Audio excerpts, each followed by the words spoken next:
Good morning, all. This is Rich Meyer again from Pockets of Specialized Knowledge, my website, www.pofsk.com, for more information about me and my real estate thoughts and ideas. Today is a continuation of a video we did recently that showed you how to sign up for a RealForeclose account in order to allow you to bid on foreclosures throughout the state of Florida. And what we're going to do today is a continuation of that video, because we're going to show you how to navigate the site. And this is an important feature to be able to bid. Okay, so first thing that you're going to do, we left off here at Orange County. And now it's when you re-sign in, I'm going to get all these notices from the clerk of the court. And you have to get past them in order to be able to access the calendar. So the first thing you're going to do is they're going to tell you the foreclosure sale payment notice have changed. Just click OK. And the next one is the ACH and online account transfers are not accepted for bid or deposits.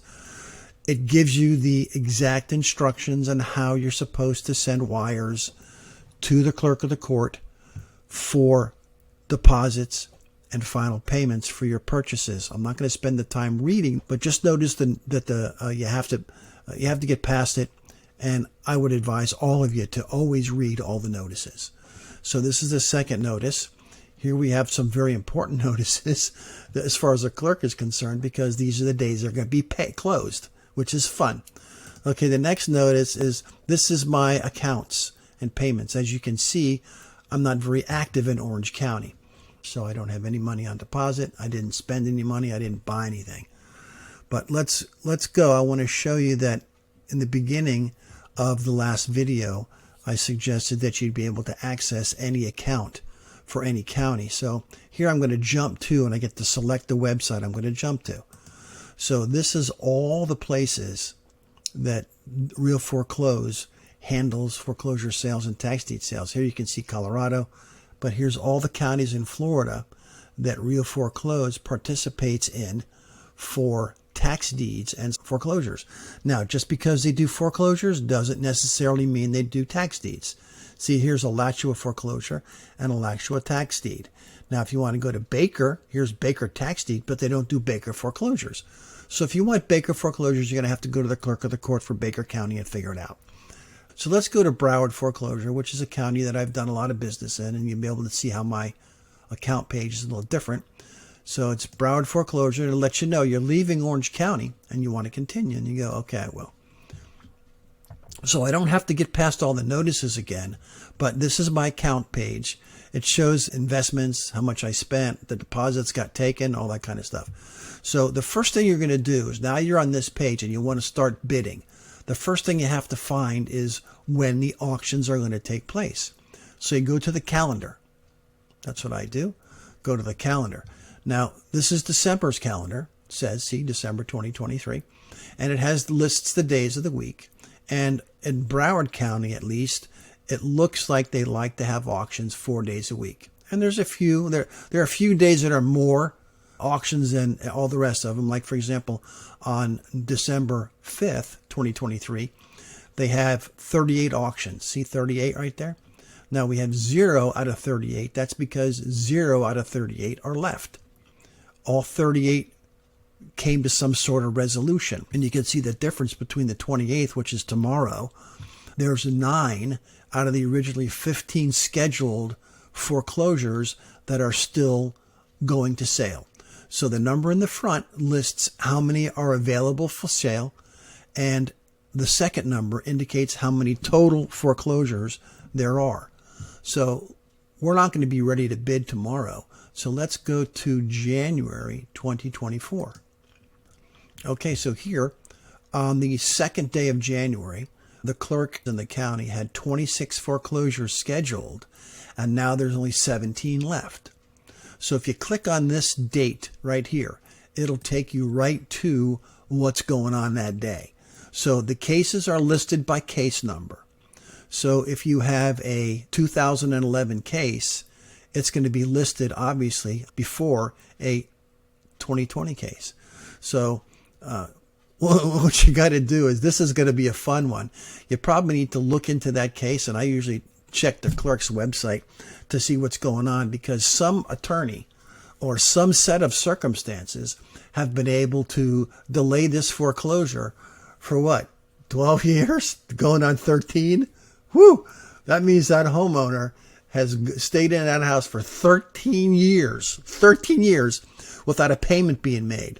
So one thing you can rest assured, that this final judgment amount at $358,966 is going to go up, because all that interest that accrued for those 12 or 13 years are going to get added on this number. Now, whether or not the bank adds it on in advance or adds it on to an additional amounts due, that's a complete other video and a complete other story. But anyways, so cases are auctioned off in order of their year. So this is 2011, 2020, 2021, and so on and so forth until you get to the end of the auction. Now let's look at this one property right here. We can get some information about it. If you click on the case number, it takes you to another page, and it gives you kind of a synopsis of what's going on. It says the sale date, the time, the proxy bid for you, if you put up a proxy bid, and my name on title is going to be SBET. But here's the case number. It coincides with the case number on the previous page. The case type is foreclosure. This is the amount of the final judgment. This is the parcel ID, if you need to look it up or you need to use it for any other document. Here's the property address and the legal description. It also gives you a list of all the parties that are listed in the case. So we've got plaintiff attorneys number 1 and 2. We've got the plaintiff, who's Bank of New York Mellon. We've got the defendant attorneys. He's got 3. Jerry Tepps is a tough one. That's how come this case has gone on for so many years. And here's the defendants are going to be Midland Funding. So you see that there was a second mortgage on this thing. City of Plantation, there's probably violations everywhere. Here's one of the defendants, probably the homeowner, Ralph L. Sanders. In Broward County, none of the other links actually do anything. So that's going to do you any good. So you got to go back to party details. But if you want, it's got a great link right here where this website will take you to the property appraiser's website. And you got to acknowledge that you're leaving the site. I don't know what they do that for, but they do it. And here we go. Mr. Sanders is the owner. Mr. Sanders bought this house in 2004 for $292,000, and there's a link right to the deed if you want to look at it. So this will give you all the property appraiser information, which is very, very helpful. It'll also help you look for sales history. You can click on search subdivision sales, and it'll give you a list of all the sales that have happened in the subdivision. So you find one that's close. Maybe you can use it as a good comp. Good for you. Okay, so we're looking around. One of the fun things to do is to look at the photographs. See if there's any pictures. And there she is. She's a beaut. And you can tell, looks like the house has been abandoned for a little while. We've got our grass growing right up into the garage, right up along the front doorway. Who knows what's living in that thing? But you know what's funny is this picture was taken in 2019. And this picture was taken in 2023. You can see how this thing is deteriorated. The basketball thing is gone. The weeds have pretty much taken over the front of the house. But the little, what's that, a planter and a little cement guy, he's still there. Okay. So anyways, that's the fun for the for this website. Let's go back to the RealForeclose. So this is just one property, for example, that you can learn about, and you can get your bids ready to go. And I like to return to the docket sheet. So here's a docket sheet that we were just left. There's a case 11. I want to use the calendar and go back to an old sale because I want to show you something that has that occurs after the sale's over. So here's a busy day, Tuesday, December 5th. And you could scroll down and you could pick up in red properties that were bid on, but you didn't prevail. So here, the first one here, this is interesting. It's a foreclosure. It's an 09 case that got sold. The final judgment was $829,000, and it got bid up to $908,700. And interestingly enough, look who the winning bidder was. The winning bidder was the plaintiff.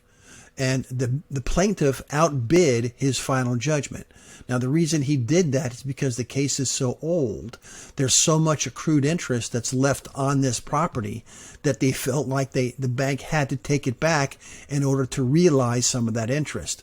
Now, I don't know if that's true or false, but the fact is the plaintiff was the prevailing bidder on this property. This one was canceled for bankruptcy. This one was canceled for bankruptcy, so on and so forth. This one here, the plaintiff just bid the $20,000, and that's all they had to do. The rest of these things will show you exactly what happened if you click farther into the case. Now, here's one that was sold to a third-party bidder. See that third-party bidder? And the final judgment was $245,000, and the winning bidder bid only $240,000. So that's less than the final judgment. So what that is was a discount by the bank in order to get rid of this property. They were owed over $245,000 in light of the fact that their final judgment was entered in 2019, and they only had to bid up to $240,000 to be the prevailing bidder. So they lost $5,000 on the face of the judgment and many thousands when you figure in the interest that they lost between 2019 and 2023, our sale date. Another interesting thing you can click on is you can look at bid history. Click right here, and you'll see who bid on this property. And it looks like there's 3 bidders, and the final bid was placed by Lakhane, I'm sorry if I butchered that name, Family Trust. And they bought it for $240,000.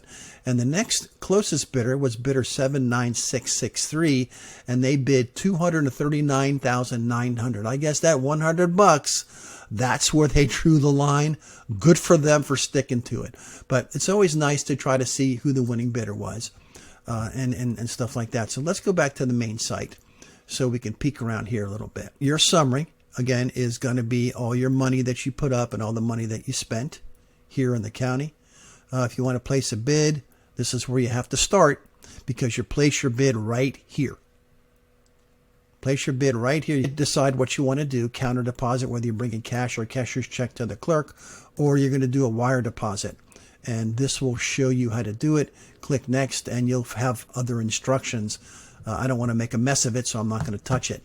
So there's payment, request a refund, view invoices, view payments. So it'll show you everything that's on your account at all times. It's very, very transparent. I think that once you begin to work with it, you're going to appreciate what's going on this website. So you're usually going to spend a lot of time in the calendar page because that's where all the sales are being held.